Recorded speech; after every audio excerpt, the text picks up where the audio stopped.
We would like to welcome all of you to the 7th Annual Shape of Carroll Stream Town Meeting. I am Jack Menching from Itasca Bank and Trust Company, and I will act as the moderator of this forum.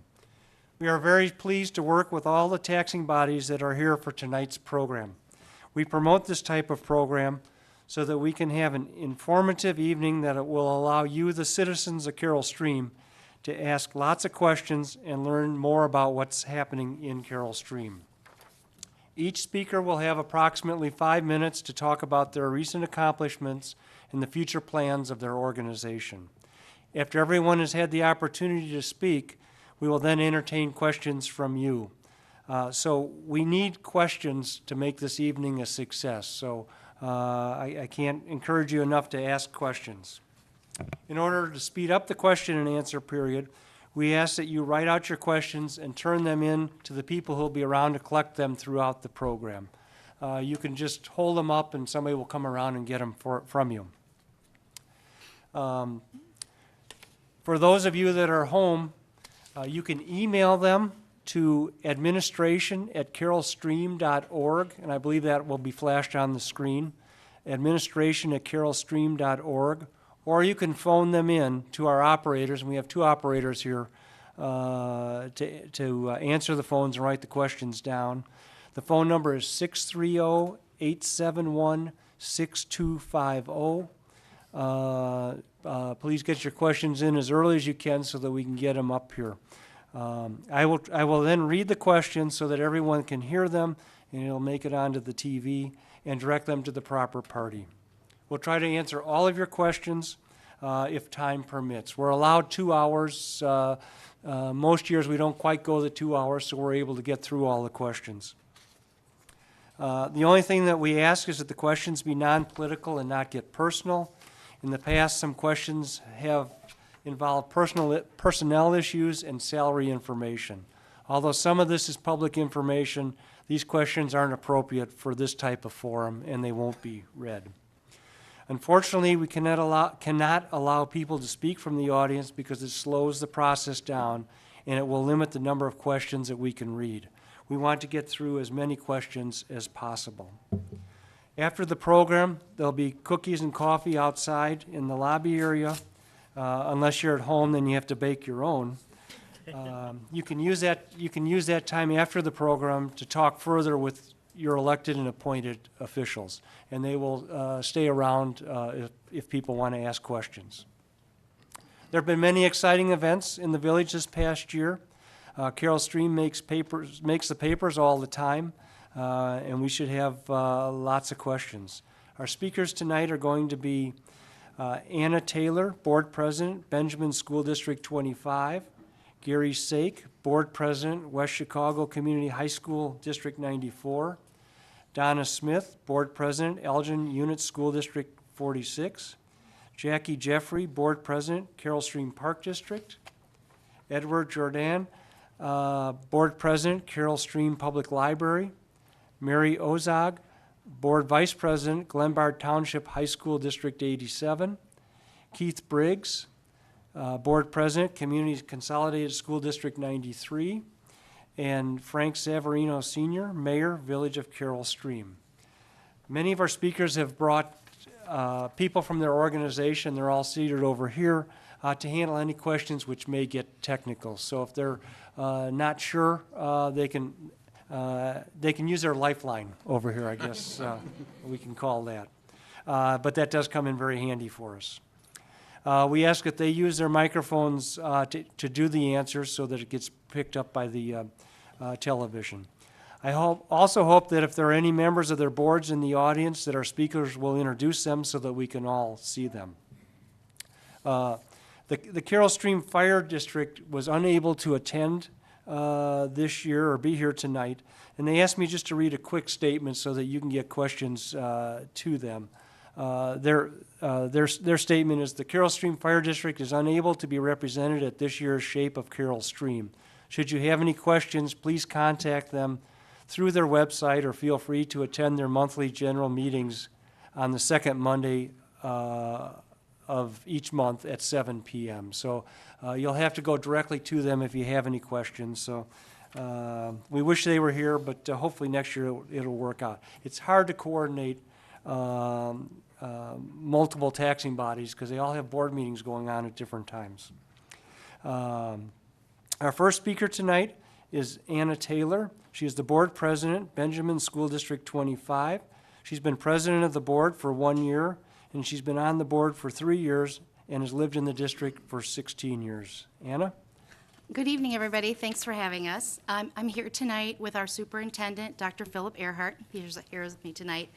I thought I would start off tonight by giving you an overview of some of the accomplishments of our district. For those of you who don't know, our district consists of 2 schools. That's Evergreen Elementary and Benjamin Middle School. So first of all, managing class sizes are important to us. So we continue to manage our class sizes. Our average class size is 19 students per class at Evergreen Elementary and 22 students at the middle school. Technology is also very important to us. We're in the 2nd year of our integration. We're using it now as a teaching tool and a learning tool. So our students in grades 3 through 8 have a computer that they can use both at school and at home, or 3 through 8 at school. 4 through 8, they're able to take them home as well. And this is similar to what you'll hear from some of the other districts here tonight. Our schools have also adopted a comprehensive safety and crisis plan in cooperation with our local police and fire departments.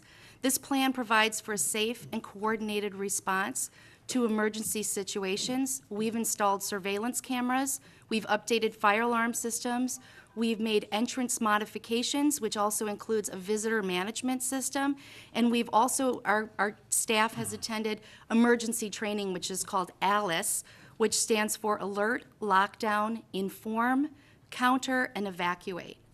We have a district scorecard.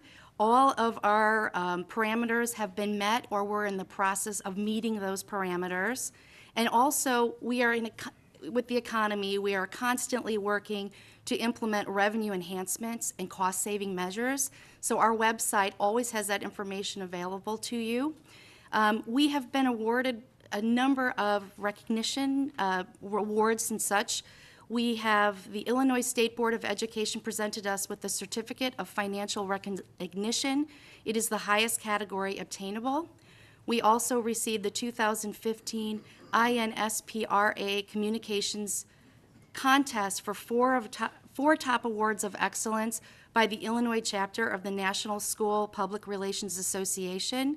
This is related to our newsletter, our brochure. We also have a brochure that talks about the 25 reasons why you want to live in our district.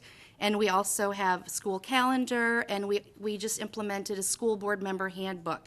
Very helpful for all of us board members. Our district also continues to reduce our carbon footprint by increasing recycling, installing energy-efficient devices and equipment. We also have a foundation, for those of you who aren't aware. It's the Benjamin Education Foundation for Educational Excellence. It has funded 11 grants to enhance our educational programs in our classrooms. We have a strong parent-teacher association that supports our student learning. We have received an award of the Parent Group of the Year recognition by PTO Magazine, and I'm happy to report that our District 25 high school graduation rate has been at 100% for the past 6 years. So that's really something great. We're a small district, but we continue to strive for higher levels of excellence for each and every student. We want them to become lifelong learners and to achieve the highest goals possible. So, thank you.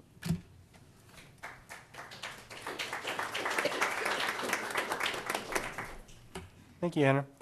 Our next speaker is Gary Sake. He's the board president, West Chicago Community High School District 94.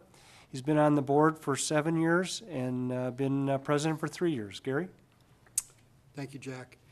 Good evening, everyone. I want to thank Itasca Bank and Trust and the Village of Carroll Stream for this opportunity to share the many great things that are happening at West Chicago Community High School this evening. With me this evening is Dr. Douglas Domaracki, the superintendent of schools. For those of you unfamiliar with District 94, we proudly serve approximately 2,100 students in portions of Carroll Stream, West Chicago, Winfield, Warrenville, and Wheaton. First and foremost, since we are focused on students, I'd like to share news of just a few of their accomplishments. 2 students were named to the National Merit Commended Scholars. Our LifeSmarts and Personal Finance Challenge teams received first place in state competitions and represented Illinois in national competition. One of our culinary arts students enrolled at Technology Center of DuPage was a member of the team that represented Illinois at the National ProStart Invitational. Several athletes were state qualifiers and received athletic scholarships. And our drama program was nominated and selected to represent the United States and Illinois next summer at the Edinburgh, Scotland Fringe Festival, the world's largest arts festival. If I were to relate all the awards, honors, and recognitions received, I'd need far more time than I have this evening. But I hope this gives you a flavor of some of the things that our students accomplish. As a district, we were recently recognized for having the 2nd highest graduation rate in the Chicago area and the 10th highest in Illinois. The district has also been recognized for its innovative civics education program, which has been featured in national publications. One of our faculty was recently selected to receive the 2015 3M Outstanding Economic Educator Award. Previously, she had been named as the Visa Innovative Educator of the Month, quite an impressive accomplishment. Fiscally, the district remains strong. This past March, we received our 12th successive ranking of financial recognition from the Illinois State Board of Education and our 6th consecutive perfect 4.0 fiscal profile score. This is an achievement that very few districts in Illinois can claim. Over the past year, we've completed a number of projects as a part of our long-term capital improvement program. During the winter break, our district administrative staff was relocated off campus to our new district office located at 157 West Washington Street in West Chicago. And in the space vacated, remodeling projects this past summer include the addition of a college and career center, a student activity center, and a student services center. These enhancements also strengthen the security of the building by creating a visitor entrance and lobby and reducing the need for visitors to be in student areas unescorted. We're currently in the planning stage for the 3rd phase of our construction plan, which includes renovating and modernizing the science labs and classroom spaces, as well as the server area of the cafeteria, which will take place this coming summer. The renovations are all funded through existing fund balances and reserves. It represents the largest investment of our facility since the 1999 building addition. In addition to the building improvements, the 2015-16 school year began with distribution of Chromebook computers to each student as a part of the district's one-to-one initiative. This is the culmination of a multi-year preparation program that involved infrastructure enhancements, pilot programs, device selection, and professional development. Each student having their own device personalizes instruction, improves engagement, and opens doors to enhanced learning opportunities not otherwise available. One innovative feature of this program is the creation of a technical support internship class where students provide support to other students and staff for a variety of technology needs. And they can also work toward attaining certifications that are immediately marketable career-wise. We continue to watch Springfield with a wary eye on school funding reform, legislation that would cause an even larger dependency on property taxes for virtually all suburban districts and would shift even more state dollars to Chicago and downstate. As all school districts in Illinois will continue to implement the Illinois Learning Standards, including the Next Generation Science Standards, and understanding how the district will be impacted by the ever-changing face of standardized testing in Illinois. Collaboration and articulation with our 3 partner districts, Benjamin 25, West Chicago District 33, and Winfield 34, is providing a more seamless transition from middle school to high school and allows us to take advantage of joint purchasing when appropriate. As you can see, there's a tremendous amount going on at WCCHS. We invite and encourage the community to attend the many events that take place throughout the year, such as plays, athletic events, community forums, and fundraisers. More information on all those activities is available on the district's website, www.d94.org, where you can also sign up for an electronic newsletter to stay informed throughout the year. We also encourage you to like our Facebook page. Again, thank you for this opportunity this evening, and look forward to your questions.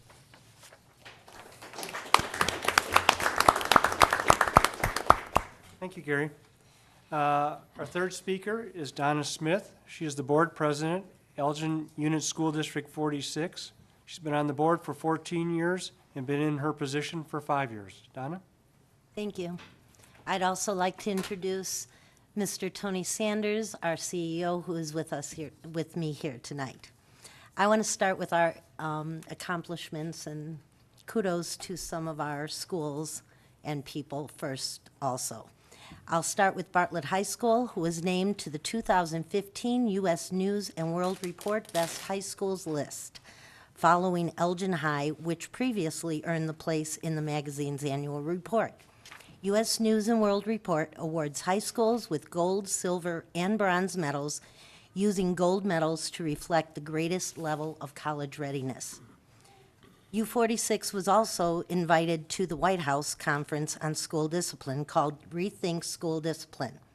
CEO Sanders and staff members joined 30 other districts from across the country to discuss school discipline, politics, and practices and ensure students get back on track and succeed inside and outside the classroom.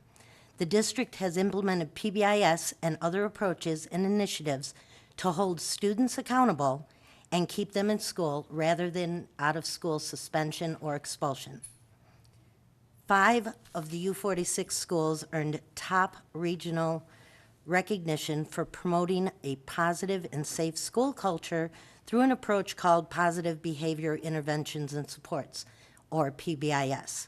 Larkin High School, Huff, and Ontaриoville Elementaries earned top recognitions as platinum PBIS schools in 2015, joining Glenbrook and Highland Elementary, who both made the A list for their second consecutive year.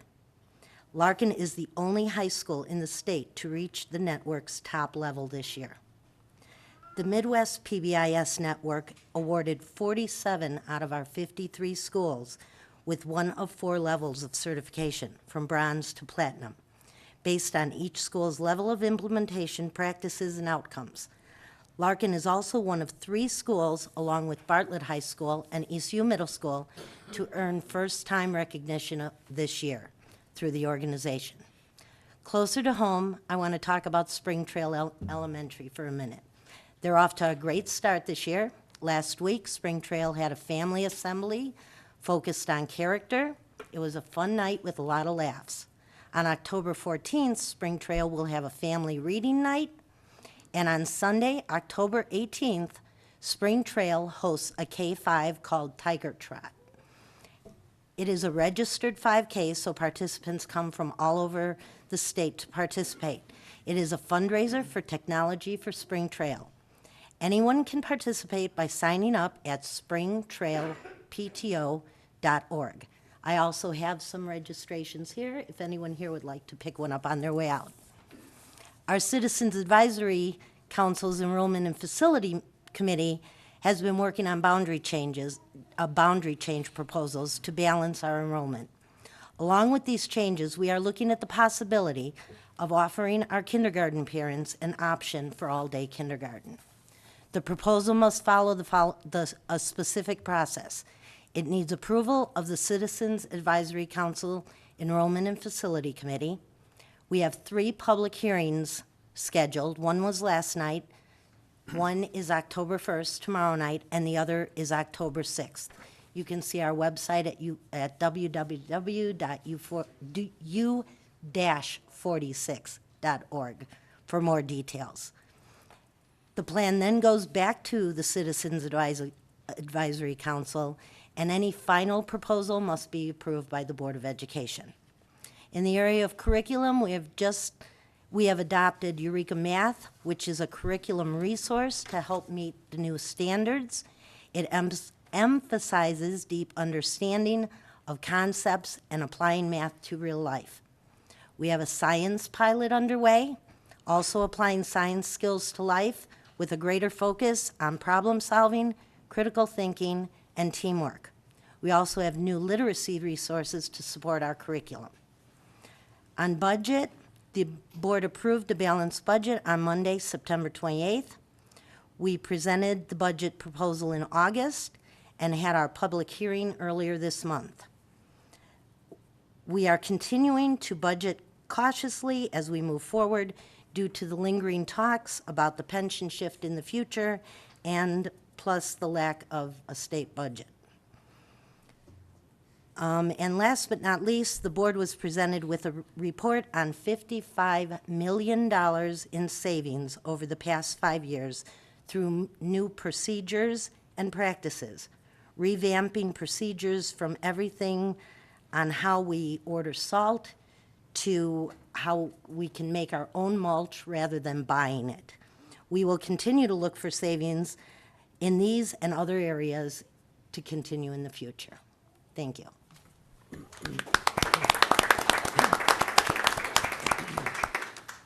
I'm a little jealous. If they had rethought school discipline back in the 60s, I could have spent more time in the classroom and less time in the principal's office. So, oh well, where was it when I needed it?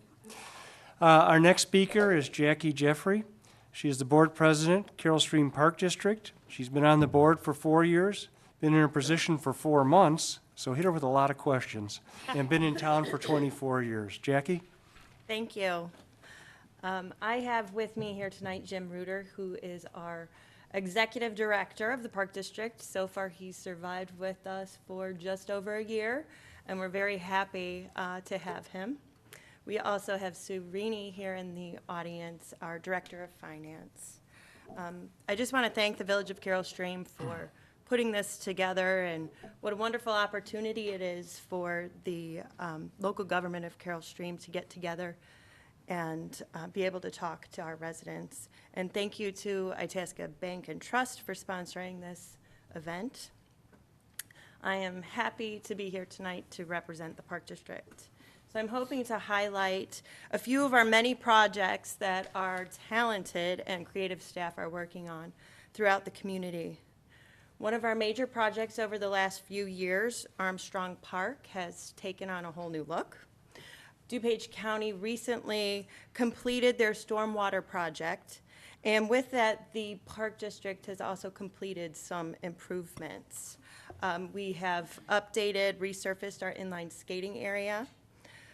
We have added new LED lights through the inline skating area, along with the walking paths and through the ball fields. And the ball fields, we've also given a facelift, and we plan to bring those back online next fall for some games. We're planning additional upgrades to the park. We're going to look into adding bathroom facilities with flush toilets and also renovating the ball fields that are near Roy Deschain School. This will all be next year. Also in that area, we're beginning renovations to Kids World. Kids World is a wonderful community-built project that unfortunately is coming to the end of its useful life. So we have met with past contributors, the community, and the school, and we created a new park design that brings elements of the old park and the new park together. So this renovation was just approved, and it should begin this fall. Another project, Horizon Park, was just opened off of Coon Road on the library property.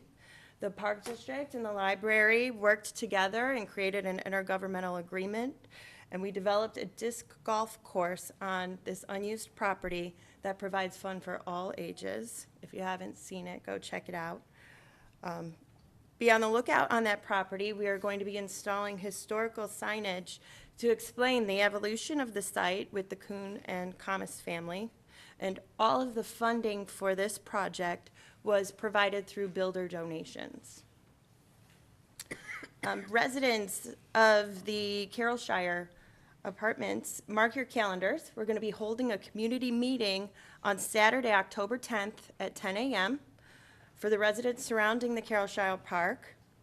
We are putting together a plan with the community to collect ideas and develop plans on how we want to develop that park. Please come on out, have some fun, and do some brainstorming with us.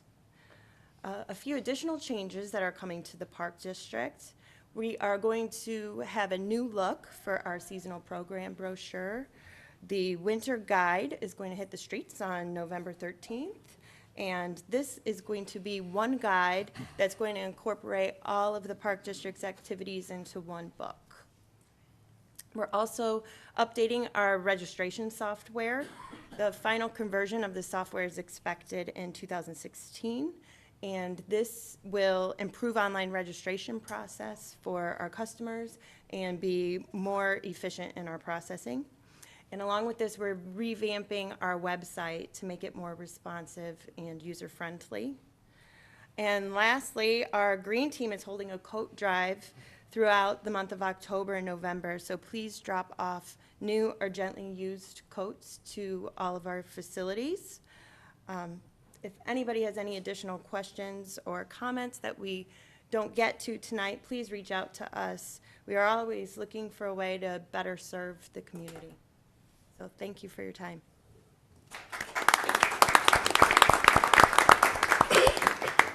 Thank you, Jackie. Our next speaker is Edward Jordan, Board President, Carroll Stream Public Library.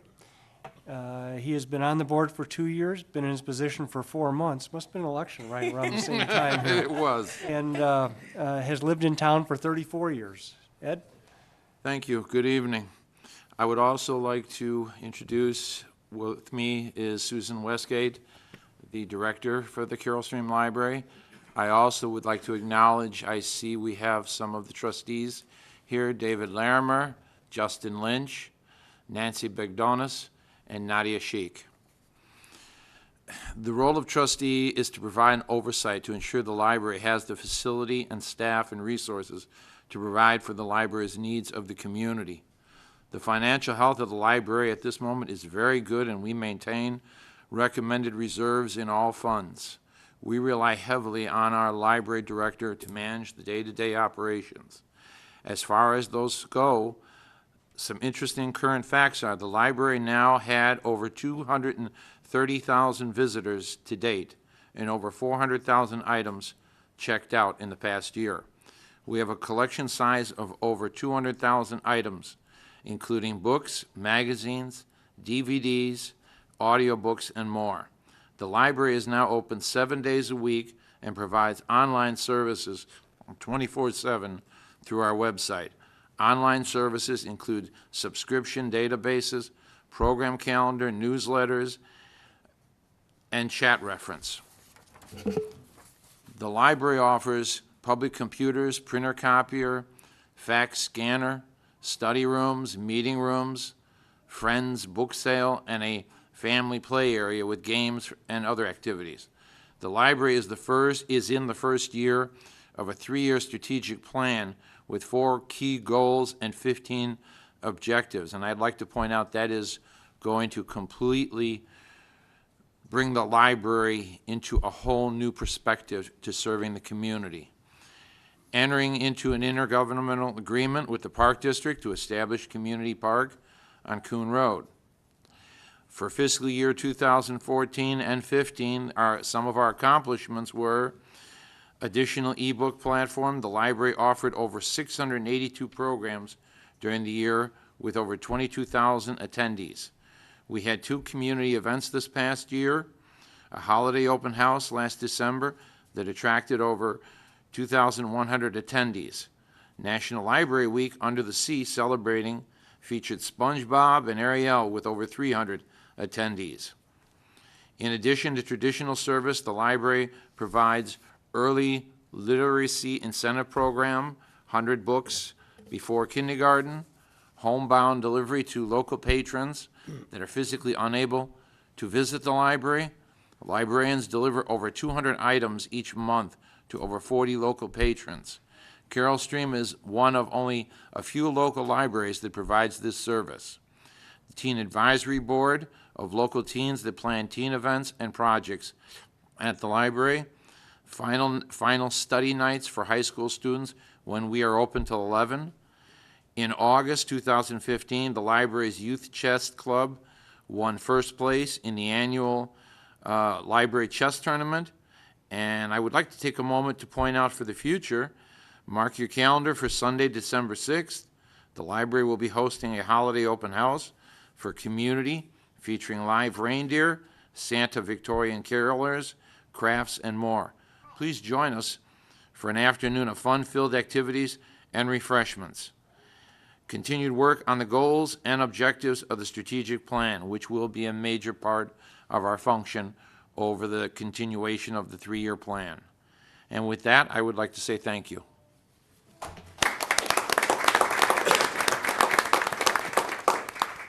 Thank you, Ed.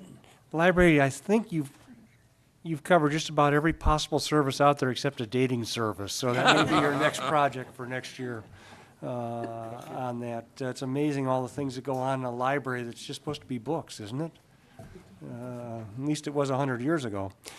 Our next speaker is Mary Ozog. She's the Board Vice President, Glenbard Township High School District 87. She's been on the board for 5 years and been in her position for 1 year. Mary? Hello, everybody. First of all, I want to thank you for having us here tonight. I'm here tonight with Dr. John Mensick, who is the principal of Glenbard North over there. Thank you so much for inviting us. Well, I'm afraid I have no good news to report from our state government in Springfield. There is much good news to share about Glenbard North and all 4 District 87 high schools. First of all, we really appreciate the voter support we received in the March 2014 referendum, which will bring us significant capital improvements at all of our schools. $35 million in referendum money was approved, and we have had some very major deferred maintenance issues, and we're taking care of all of those. In particular, Glenbard North has received a new parking lot, so if you get a chance to get over there, the school looks fantastic, clean, bright, and a wonderful environment for our students. As for our finances, we have very good news on this front. On Monday night, we approved a balanced budget, highlighting our continuing fiscal solvency. The district has been again awarded the Illinois State Board of Education highest financial performance level. This is the 9th consecutive year that we've received their top financial recognition. Our most recent Standard & Poor's credit rating is AA+, and we have a Moody's rating of AA1. These are the second highest ratings available. On the technology front, this year all freshmen and sophomores have received iPads. They've gone through an extensive training program, and our staff has been doing professional development over the last number of years to bring these iPads into the classroom and to use them in our curriculum, and there's some really amazing learning opportunities with the iPads. As for Glenbard North in particular, it's important to note that this year Glenbard North became a Title I school. That means that over 30% of the students at Glenbard North are low income. Obviously, that presents a great deal of challenges. Throughout our district, the overall district average, I believe, is 31% low income. These are challenges that people don't expect to hear about in DuPage County, and it certainly impacts support at home, the way we need to deliver programming to our students, and the supports that our students need. And on Monday night, Dr. Mensick and his team gave a wonderful presentation about a lot of the supports and interventions that they're offering to help our students who come from many different backgrounds and obviously are challenged financially at home. So these students, when they're failing, we are really trying to deal with them immediately and do interventions that are really useful to the students. We had a couple of students give their testimony the other night and talked about how they were able to repeat the first semester of algebra, take the second semester during summer school, and then were able to be with their class taking geometry this fall.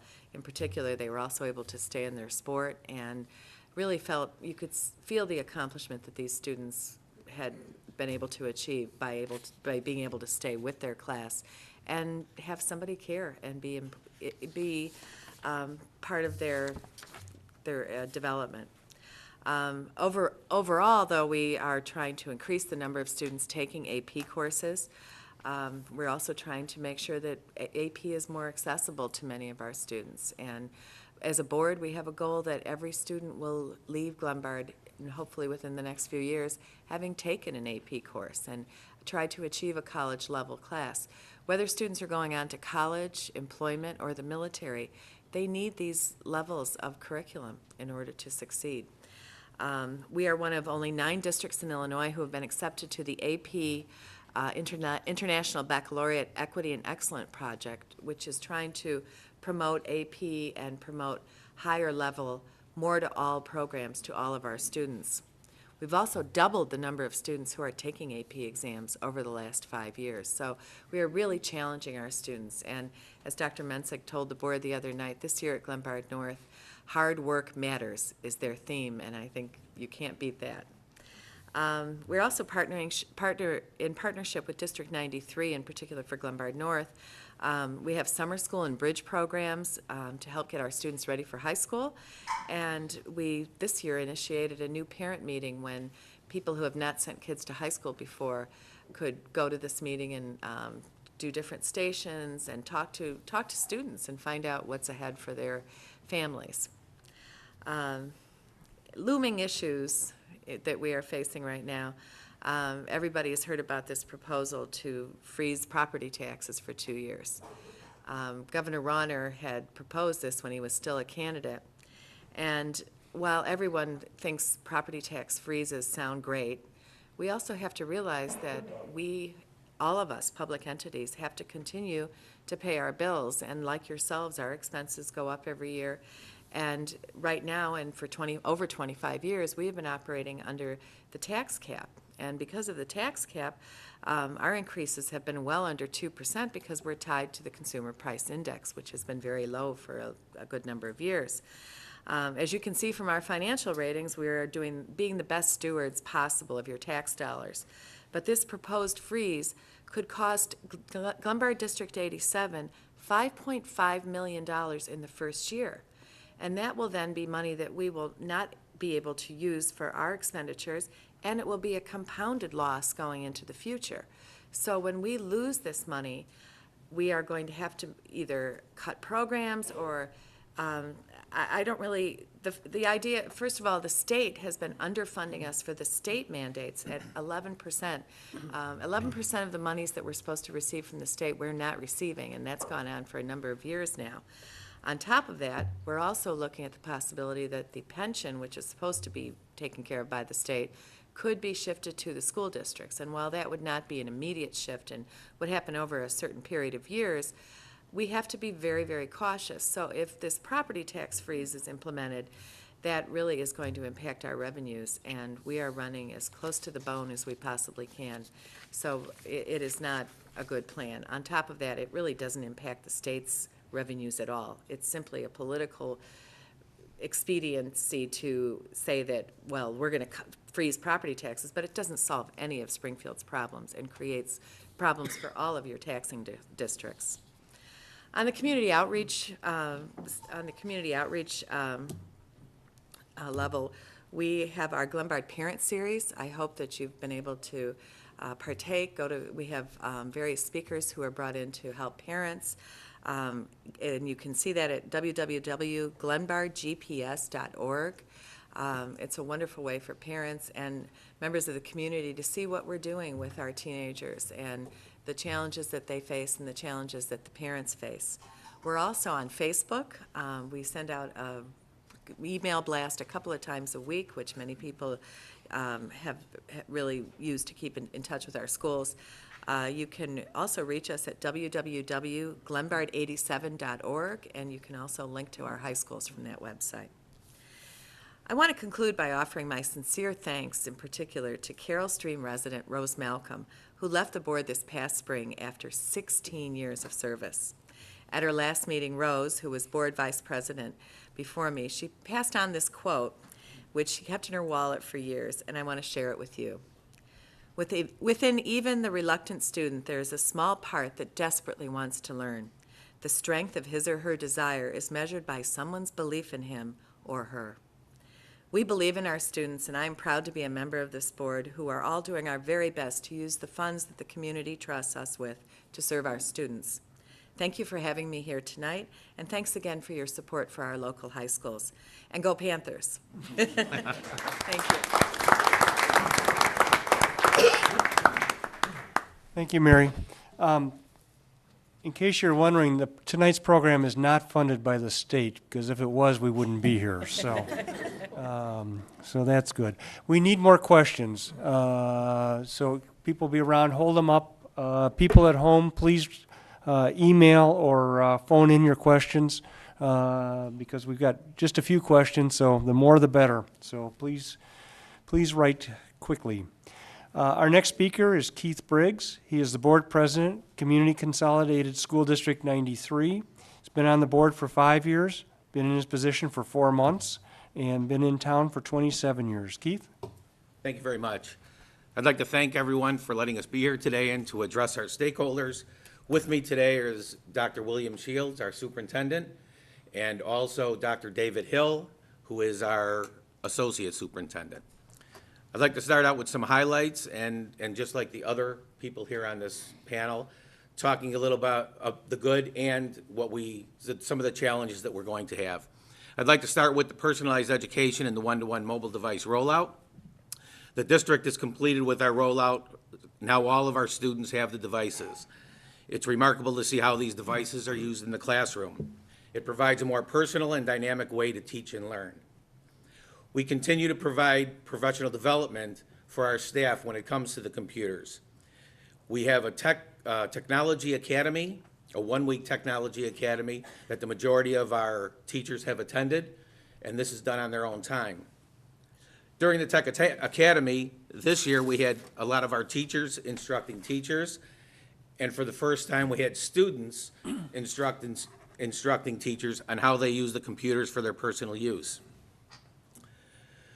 This year was we had our first group of graduates. Rather than selling our computers back, we looked into it closely and we found that we would be able to sell our computers back to the students to use in high school and for the future. So we were able to sell the computers back to them rather than sell them back to the company. Our students have taught and mentored at the Windsor Park retirees on how to use computers. So our students from the junior high and the elementary school have taught the seniors the basics of computer function and taught them how to use the internet, create spreadsheets and documents, and navigating social media sites. I too would like to announce that District 93 is fiscally sound. We recently adopted the balanced budget after long discussions, and a lot of the discussions had to do with the property tax freeze, pension shifts, and the budget cuts that come to us. So we worked really close and decided and discussed all these different issues. And we spent 3 hours at one of our finance meetings, the entire board, to question the administration on how we're spending our money to ensure that we're fiscally responsible. Again, we elected not to accept the full tax rate, resulting in a savings to our taxpayers. We are proud to share that 94% of our operating budget goes to education and direct support services of our students. We also received 2 awards. We received the Association of School Business Officials International Certificate of Excellence in Financial Reporting for the 27th time. The district was awarded the Certificate of Achievement for Excellence in Financial Reporting by the Government Officers Association for the 23rd time. This year, we just completed a renovation of L.C. Johnson School. The primary part of it was to renovate the library. So we turned that into a 21st century learning center for our students. We put together a committee of parents, teachers, students, all of our staff, administrators, to come up with the best possible building that we could. We also decided during that time to fix the front entrance of our schools because we're concerned with the safety of our schools. And we also underwent roof renovations. These renovations enable the students great learning opportunities, improve school safety, and increase staff collaboration. This is just the beginning of a long-term plan to improve our schools within the district. After piloting a program in 2014 to keep 2 of our libraries open during the summer for our students to have the opportunity to check out books and participate in fun literacy activities, we decided to increase that to 5 schools this past summer. We had several of our students have the opportunity to take out books, and this could not have been accomplished by our dedicated staff spending time there over the summer. This year, we are one of the first districts to increase our school schedule. The new school schedule gives the students the opportunity to participate in problem-based learning, where they are given real problems and situations to critically and creatively analyze and develop solutions. The schedule will also give our teachers the opportunity to have more professional development during the school year. We also, for the first time, are having a dual language classroom. This year, we started it for the first time, and all incoming District 93 kindergarten students have the opportunity to enroll in the program. The program consists of both English and Spanish-speaking students, and the instruction will be in English and Spanish. The purpose is to encourage bilingualism and learn about another culture. We had a change in our school board members this year. We have 3 new school board members. One was elected for a 2-year term. A couple of us were re-elected, again for a 4-year term. And as a result of 2 of our board members leaving, one going to be a trustee in Bloomingdale and the other moving out of the district, we needed to make a decision on appointing 2 new school board members. As most of you are aware, when you decide to put new school board members in, you have 2 opportunities. You can appoint them to be on the board, or you can interview and then have them appointed on the board. We chose to reach out to the community to find out who would be interested in being a school board member. We interviewed those school board members, looking at their backgrounds, how familiar they are with the school system, and also the needs of our community. So we have 2 new school board members that were appointed recently. Those are just some of the highlights. Obviously, our biggest concerns are what is happening with the state right now with the property taxing freeze and the pension shifts. So we certainly want to watch as best we can how we spend our money and ensure that if these things do occur in the future, that we're going to be prepared for that to happen. Thank you very much.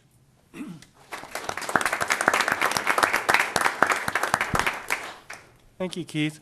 I'm thinking while all the speakers have been talking, going back to those first couple of years that we started these town meetings here in Carroll Stream, and how the whole tone has changed.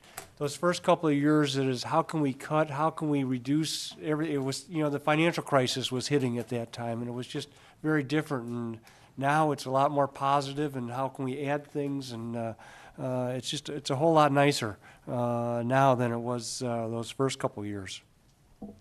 Our last speaker, and if you have any questions, please just hold them up and people will grab them from you right away, is Frank Savarino Sr. He is the mayor for the Village of Carroll Stream. He's been on the board for 15 years, been in his position as mayor for 9 years, and lived in town for 36 years. Mayor? Thank you, Jack. I'd like to thank you and Itasca Bank and Trust for putting this forum on and making us available to the residents and taxpayers to ask questions. I'd like to introduce Joe Brynick, our village manager. And in the audience tonight, I'm fortunate enough, I've got all trustees are here. Greg Swarzy, stand, Greg, come on. Dave Hennessy, Mary Fruzoloni, Rick Geezer, and Rick headed this up tonight and took it over and done a wonderful job. Thank you, Rick. Matt McCarthy, and our clerk is right up in front, Laura. Thank you, Laura, for being here tonight.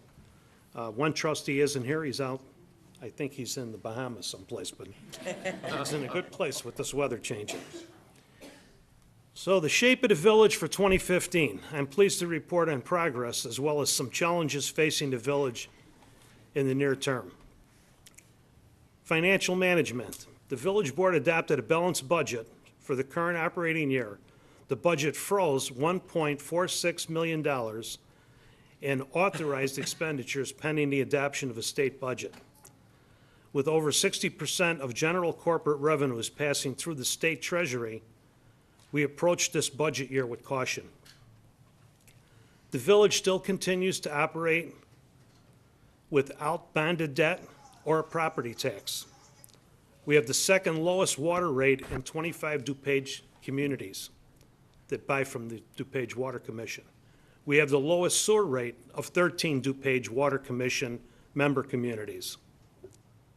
This past spring, the village joined with Illinois municipalities throughout the state to initiate an effort to preserve the municipal share of state income tax revenue.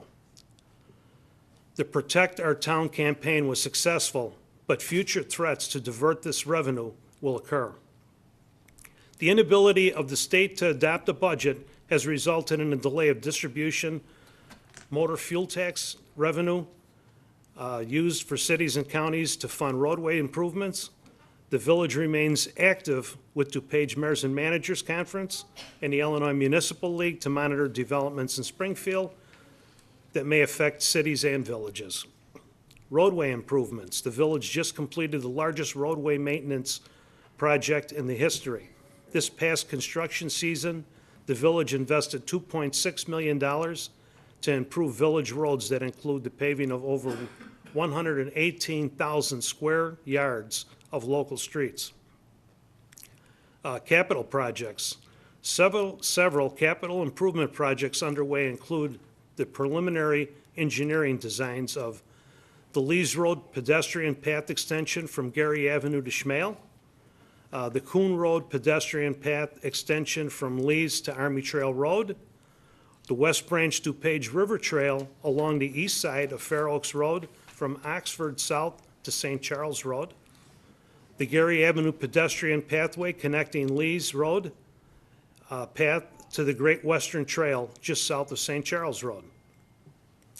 Economic development, Pilot Flying J Auto and Truck Refueling Station located at 520 East North Avenue, planned unit development of 12.5 acres, investment of about $9 million in improvements, and that will bring in a retail component of 9,000 square feet. Restaurant, convenience market, and Cinnabon. Projected revenue income of about $250,000 a year to the village. Core-centric solution, business appliance parts services and remanufacture, located at 191 North Avenue, former Invenci. Industrial development, that's a redevelopment of 19 and a half acres. They're gonna build a building of 350,000 square feet in that place. That includes warehouse, production, and office facility. O'Reilly Auto Parts, sales tax generator.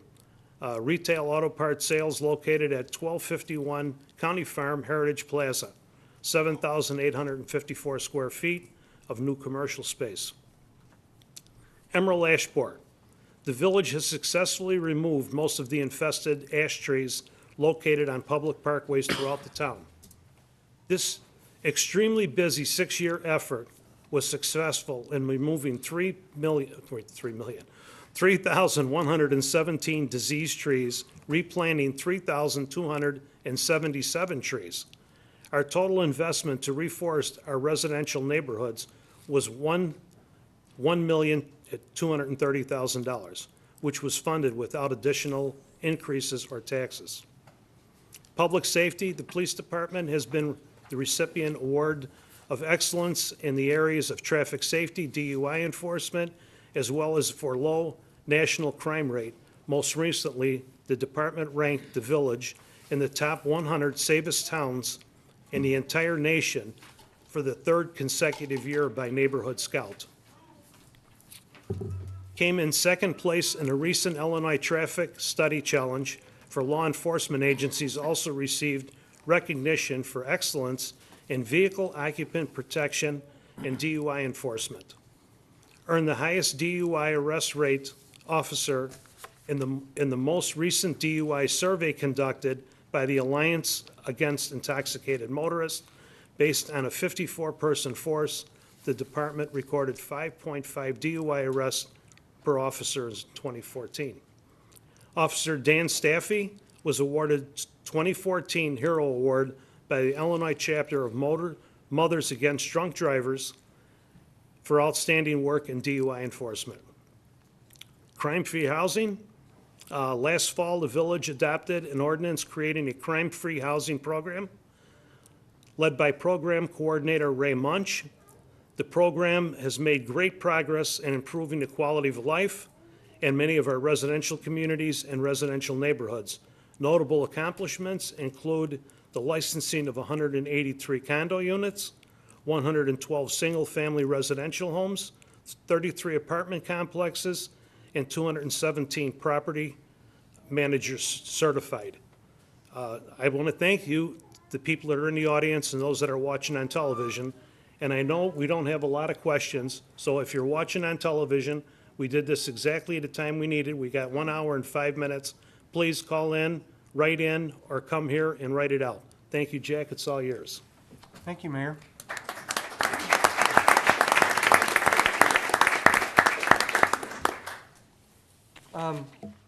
To start, I had one card that came up, and it said that he had emailed a question. I do not think I have that question here, so if you could write it out on that.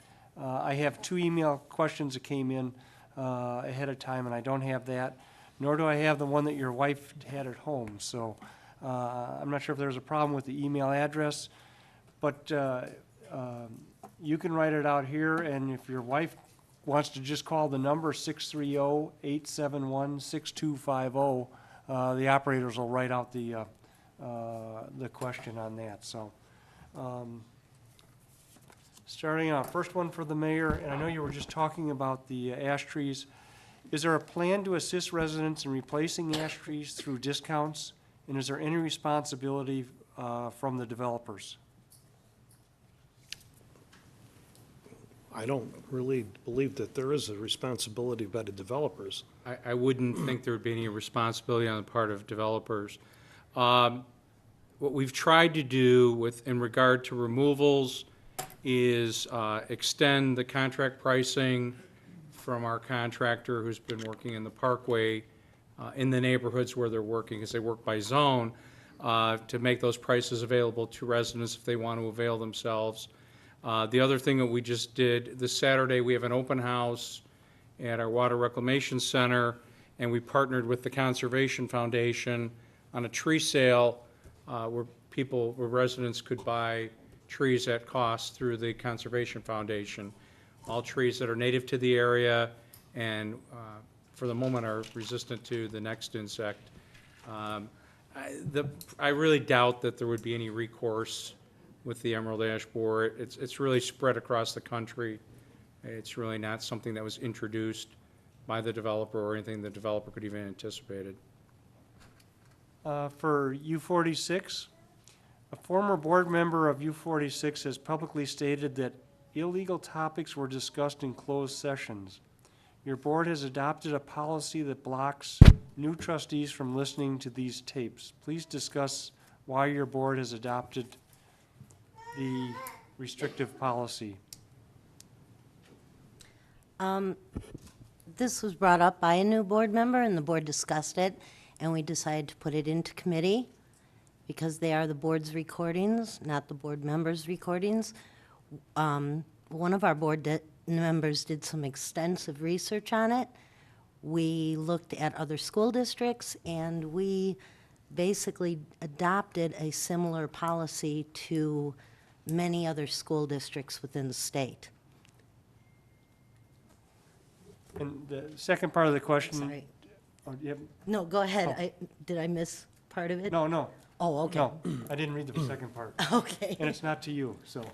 It says, to any of the other boards represented, do you have a comment on this type of policy, or would your boards handle it any different?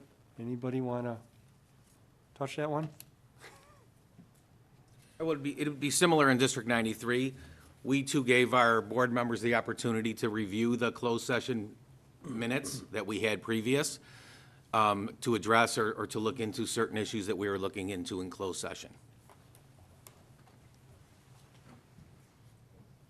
For District 94, will further steps be taken in the future to secure all doors? For instance, entrance C, it seems possible to gain access too easily, which creates a safety issue. Thank you. I believe the doors are all secured during the day after classes begin. And we do have a guard, I guess not specifically at A, or excuse me, at C, but in that hallway. So we'll certainly, if you want to contact superintendent office tomorrow, we could discuss it further, but I don't have any further information on that. For the mayor, Does Carroll Stream have any money in IMET? Yes, we do. Dollar amount? 900 and, It was initially, at the time of the problems that occurred, 900,000, we lost 900,000. We've withdrawn everything that beyond what we lost, with the exception of a few $1,000s, so we would have standing if there was anything that would occur from either a litigation or other standpoint. For Glenbard and all other school districts, what are your district leaders doing to show support and promote morale among your teaching staff during this recent political climate?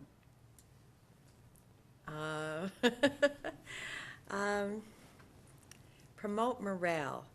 I think that the best answer I can give is that we have extensive professional development, and one of the most recent examples I can give is our iPad rollout. The teachers were definitely well-versed before the students received the iPads, and we've done a lot of work with collaborating with curriculum development with this new technology, and I think that's one example. Dr. Mensick, is there anything you might want to add to that?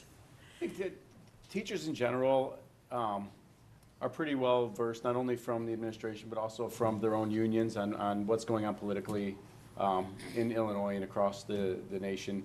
In regards to education, I wouldn't look at our teaching staff and say that there is horrible morale within our building. I would say morale is I think teachers are pretty understanding of what's going on. It's not, I couldn't tell you that there's negative or bad morale within our building right now. I don't see that as a Yeah, and we major can't issue. speak to the general political climate, but I think that our personal climate is very positive. Anyone else? In District 93, I would have to agree, we try to make sure that our teachers get more and more professional development.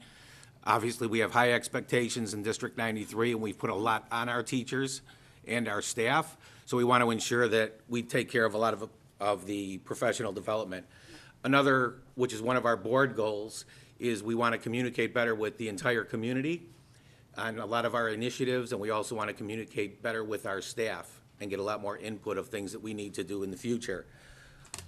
One of the things that we think is very important is to help with the morale, is also to ensure that we continuously look at the different things that are going on within the state of Illinois, the pension shifts, our teachers' pensions, so we try to keep abreast to those things, work with them as best we can to address different issues that are coming up. Our biggest concerns most of the time, obviously, are these pension shifts that we have, pension issues for our teachers and the state. So we watch those very closely, and we also have to watch the both funded mandates and unfunded mandates that we have, so that we can ensure that we take care of business. So with a lot of different testing that's going on and all the different assessments that we're obligated to do, we're trying to watch those closely so that we can work better and hopefully keep the things together in District 93. I guess I would kind of say the same thing. I think it's communication, and Tony, you may want to add something afterwards, but I think it is a lot of communication, letting them know what's going on, how we are dealing with the issues around us. And we even have with our teachers right now, we have a board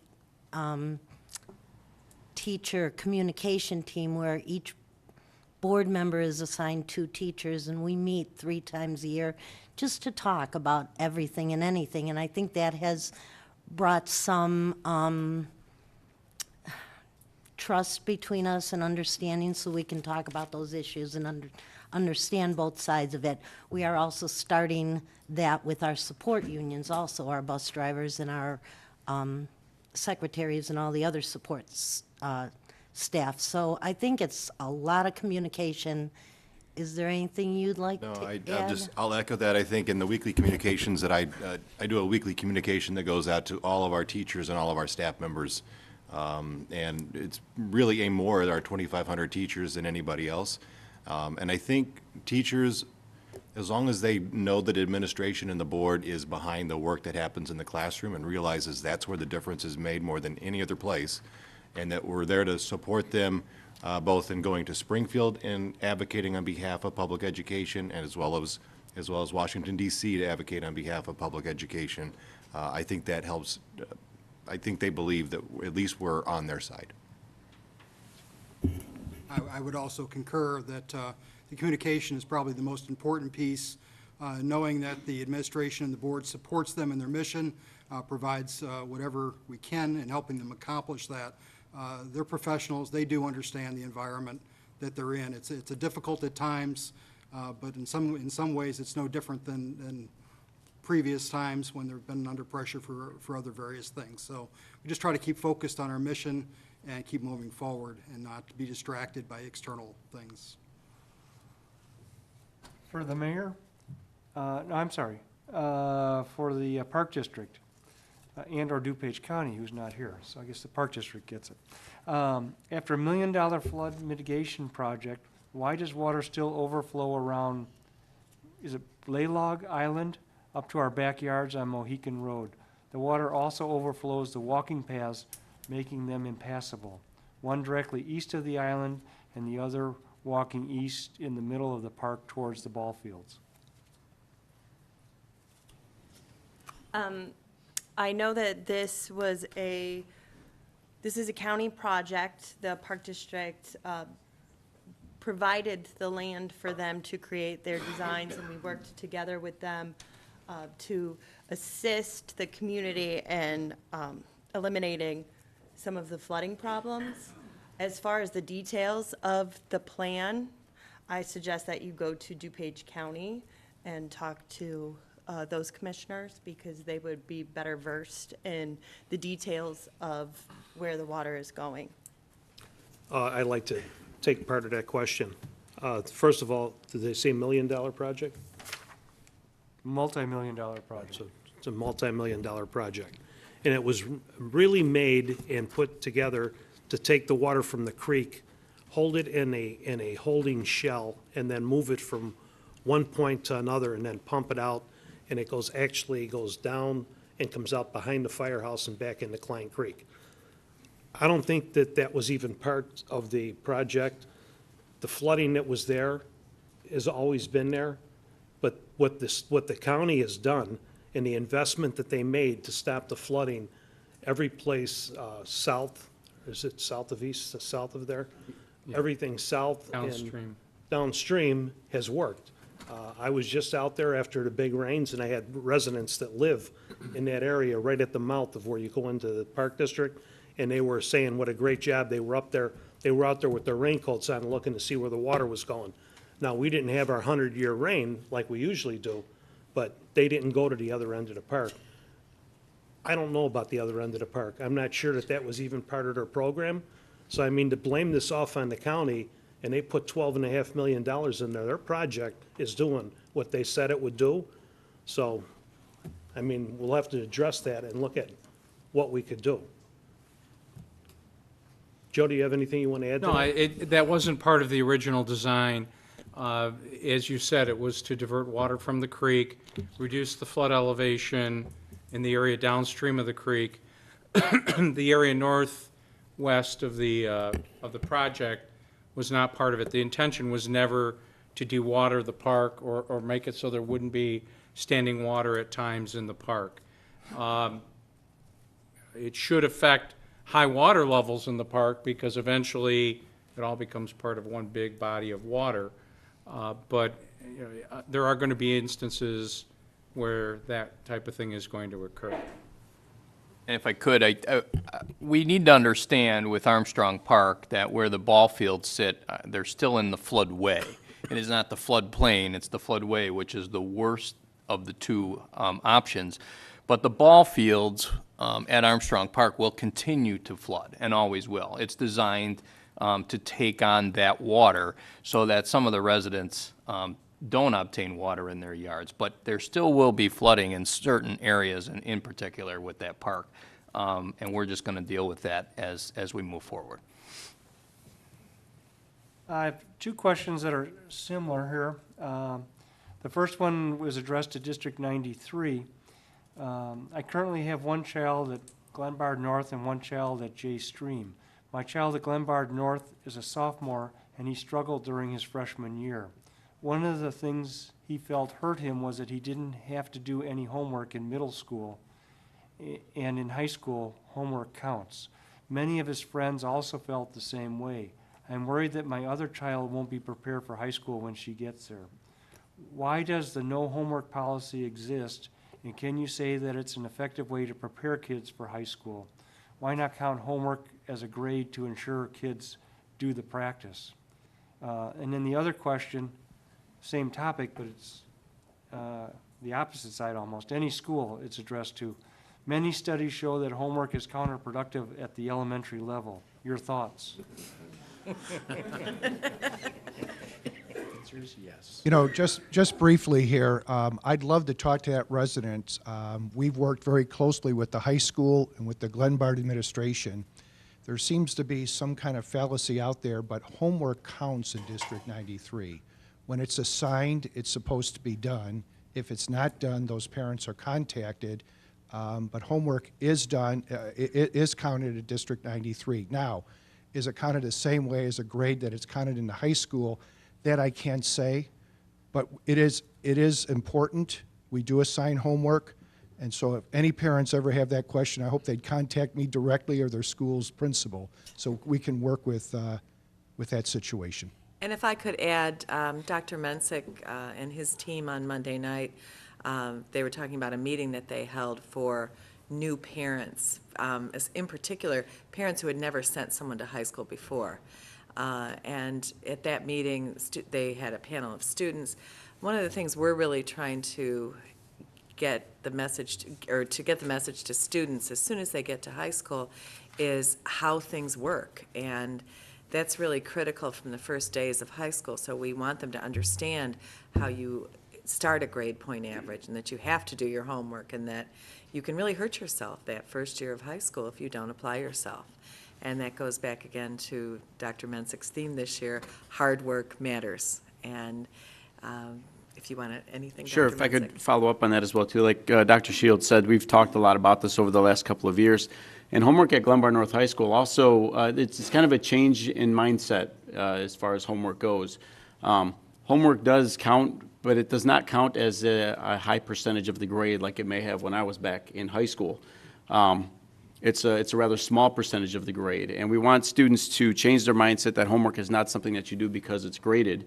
It's something that you do to reinforce concepts that you're learning in class and to reinforce that you understand the concepts. So for example, if you're in a geometry class and you have 10 problems to do for homework, based on what you learned that day, the teacher might say, if you can do 1, 3, and 7, and if you understand those, you don't need to go back and do all the other homework problems because you understand the concepts, which is what's important.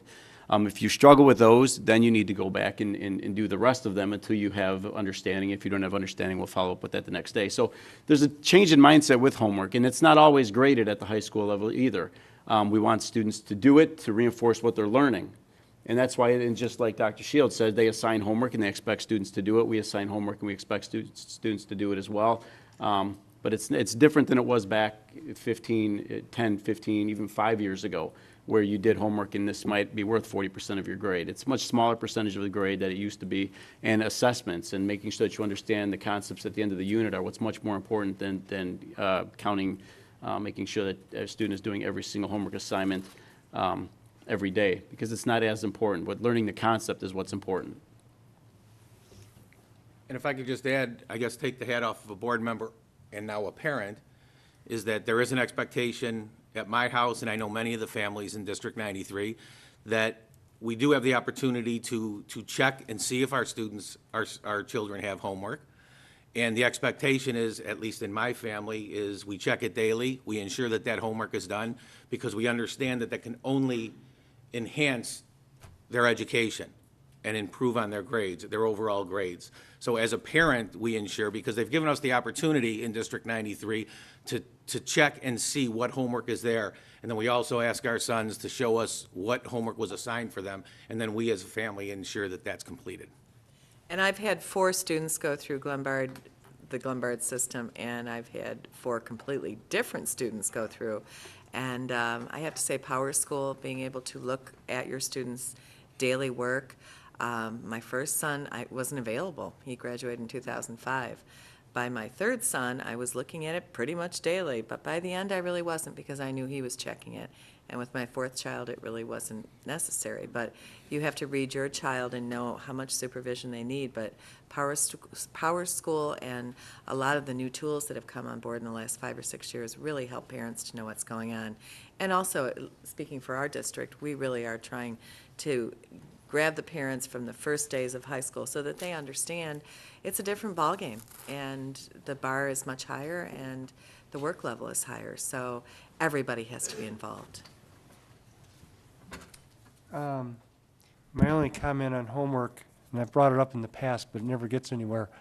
I think great homework assignment would be make some of the students come and listen to all the taxing bodies up here and see what government really is like, and get an appreciation for how they can get involved in government, even at a at a local unit on that. But I just think And that'd be a great If I can extra add, credit. one of the AP government class has to interview an elected official. So I've been interviewed by my daughter's friends several times. So we do that at Glenbard West. Good. Or at our Glenbard schools. Could be a great teaching tool. For the Park District, are there plans to improve the bike paths at Armstrong and around the lakes?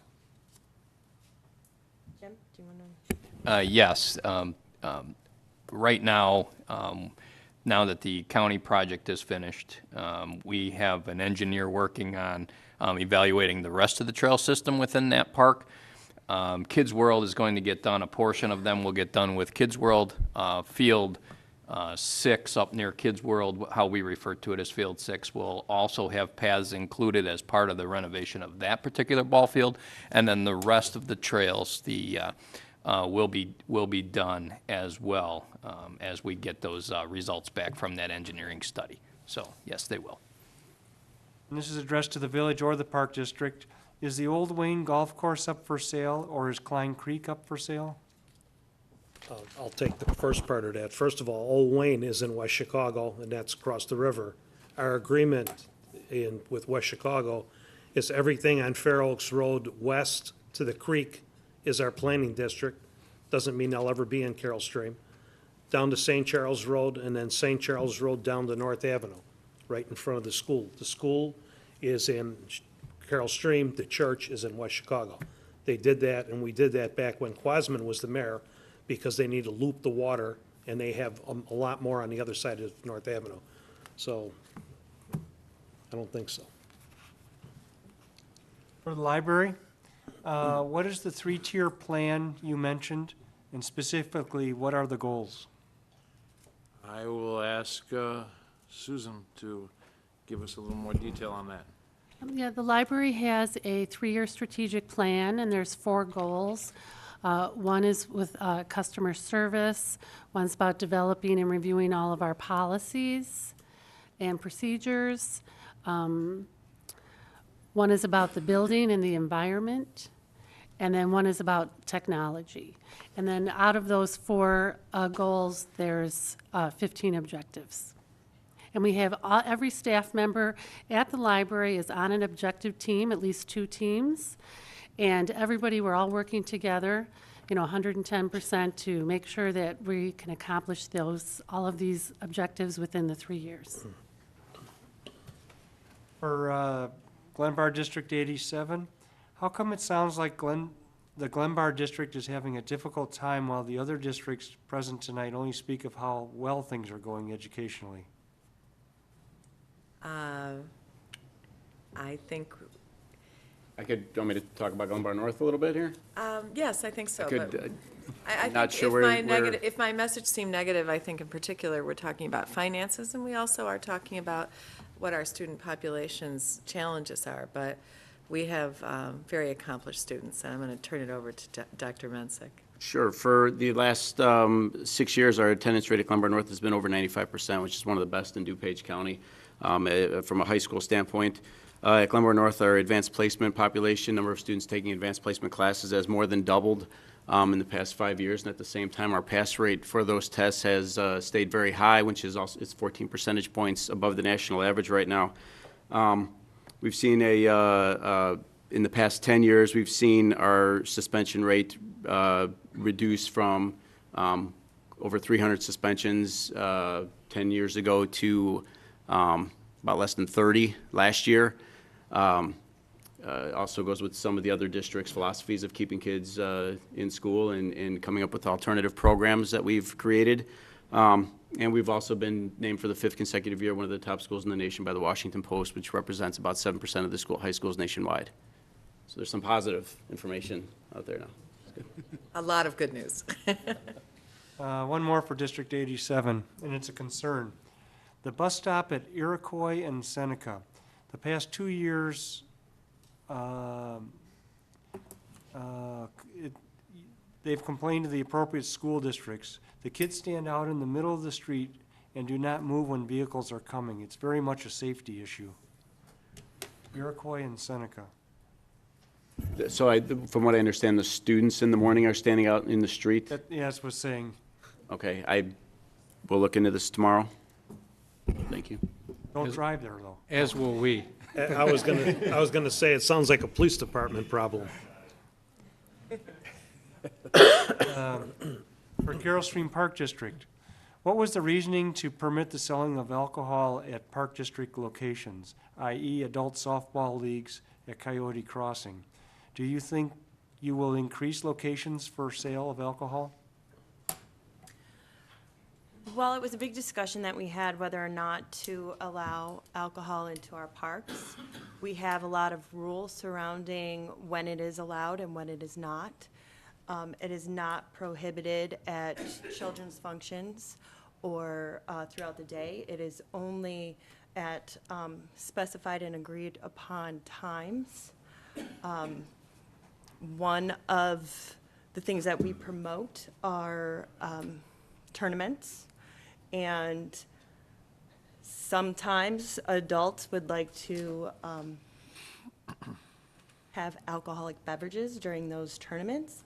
They are regulated. They are only allowed in certain areas. And it was one of the decisions that the board had made to get these tournaments into our town and create revenue. Jack, did they say Coyote Crossing? Yes. Okay, Coyote we Crossing do is- not serve alcohol at Coyote Crossing. Okay. How about at the town meeting? That sounds like cocktails. It'll liven things up, I'm sure.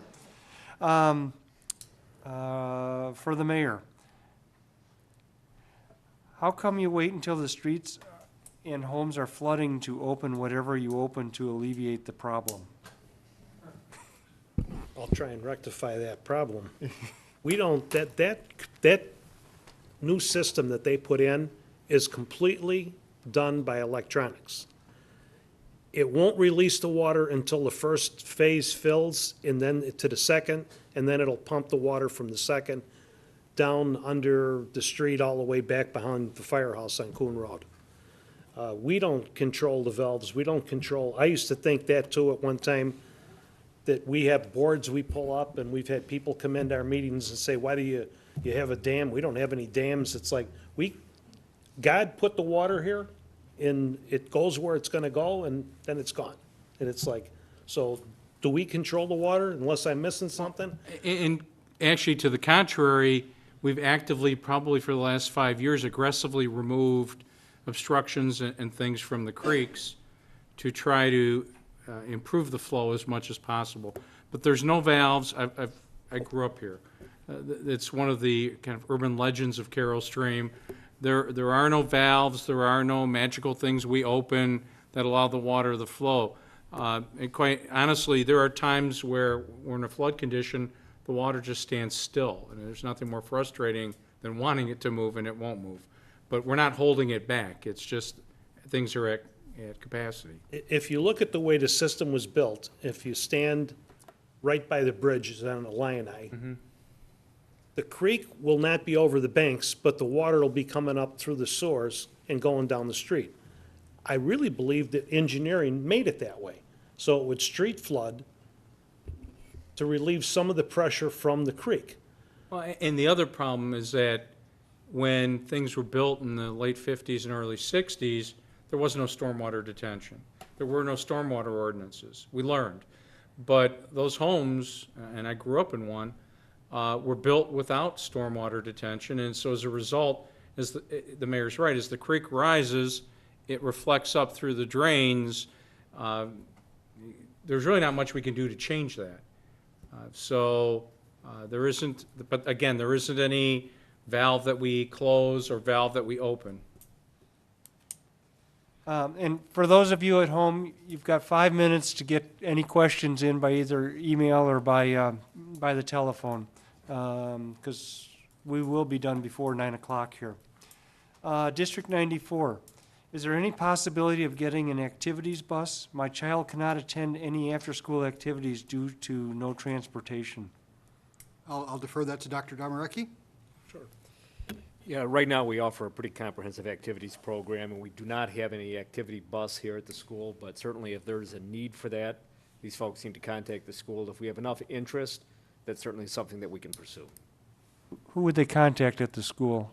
They could contact the principal's office, Dr. Moses Chang, or Mr. David Pater, who works directly with our bus company. For the library, $5 million value of library land. Where did that figure come from? We spent $50,000 on a park that no one is using, and the agreement indicates it will revert back to the library. Please. Well, the library land is not valued at $5 million. The last time it was appraised at $1,800,000. As from what I hear, and I know that there's some of the staff at the library live near the park, and they see people there all of the time using the park. And when we went into this agreement, we thought it was a great way to use the property and provide an additional recreation activity to the community. The community has already purchased that property with tax dollars, so we were able to keep this beautiful piece of property as part of the community. This is addressed to the high schools. See, Carroll Stream is unique on these town meetings because there are a number of high schools represented here. And to me, I find that very interesting because you do hear different thoughts and ideas on that. So I enjoy the conversation on this. Studies now show that starting high school later in the day is better for students. Do any of the high schools plan to begin the school day later? I can start because we've talked about it. We do know that that is a positive, and we also have heard all the problems it creates with kids working, with sports, and one of our challenges in U46 is transportation. We have elementary schools starting at 8 o'clock. We have elementary schools starting at 8:30. We have middle school starting at, what does it start now, 9 o'clock, 9:05? And our high schools start at 7:35, 7:40. 7:50.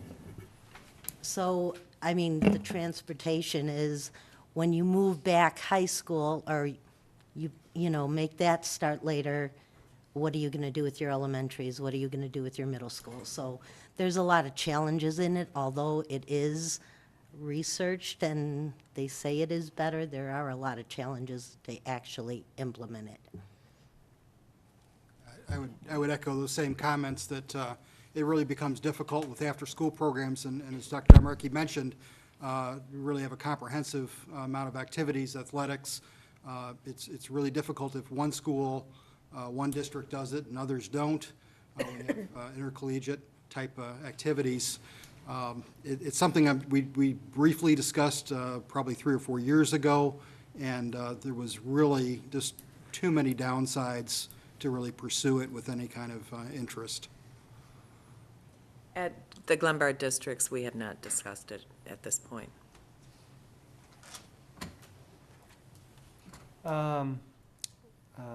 Last question, although I'm going to take a little liberty here and ask if anybody has anything else they want to bring up. This is for the elementary district. If kids are given computers, why do they have to buy scientific calculators?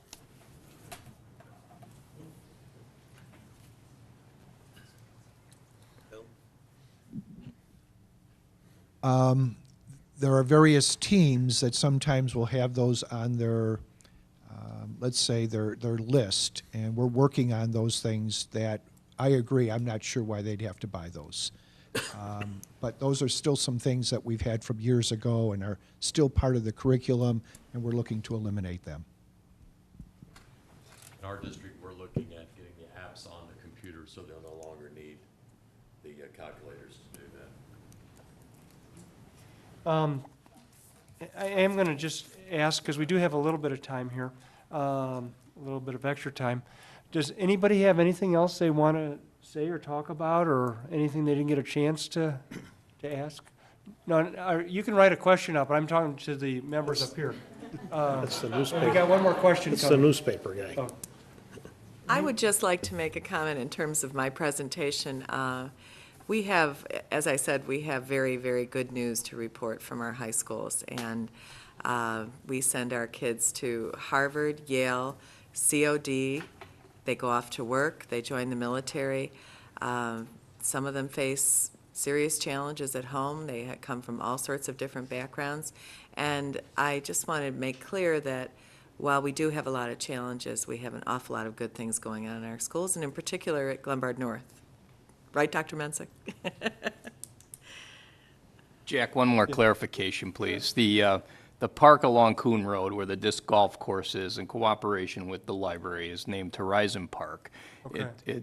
We budgeted $50,000 to do that project. We spent just over $25,000, so half of what we had budgeted. And all of that funding came from developer donations. It didn't come from tax dollars. So we used developer donations to help develop that park in cooperation with the library. So just a little clarification there. For us, not as well versed, what is disc golf? Disc golf is, there's I slip my what they. disc when I swing? You could.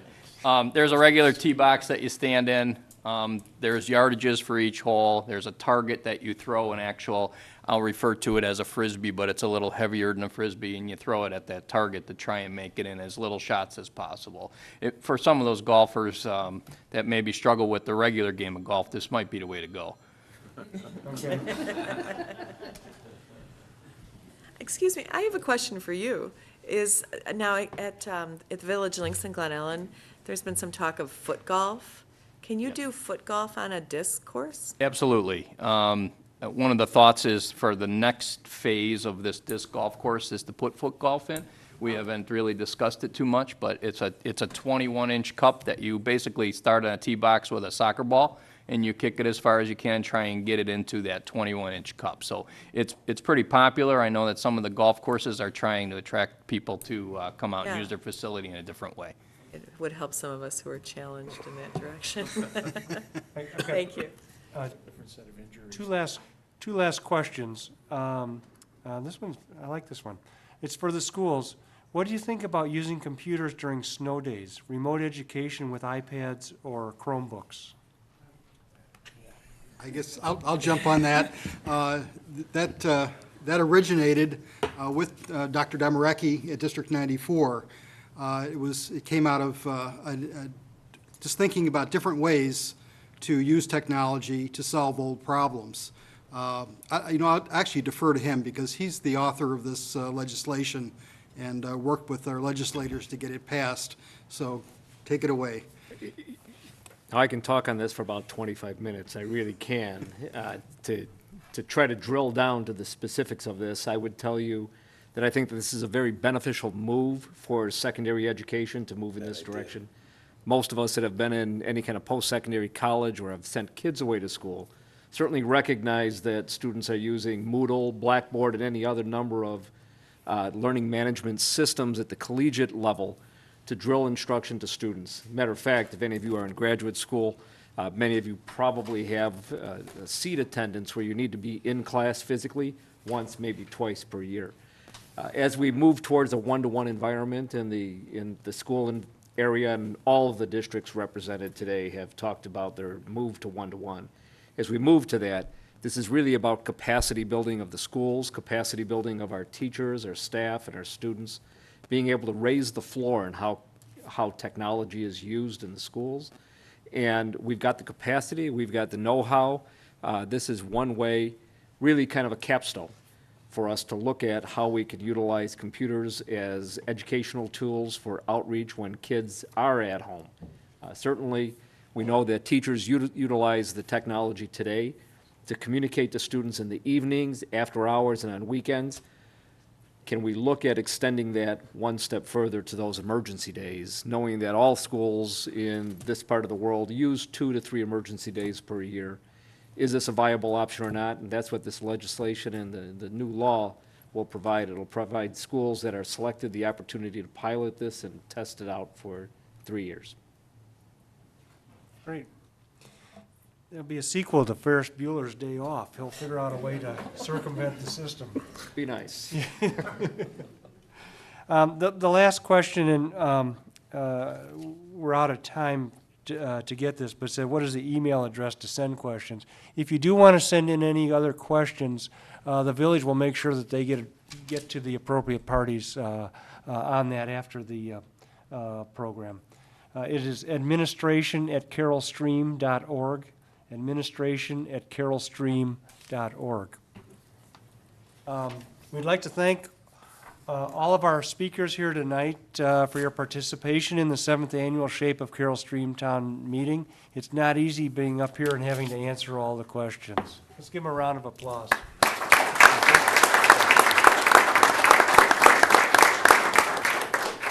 We look forward to next year's program. Remember, there's coffee and cookies, and you can talk to people further, and we'll probably have a head start on the questions if they come in after the program tonight. Thank you and good night. Thank you, Mayor.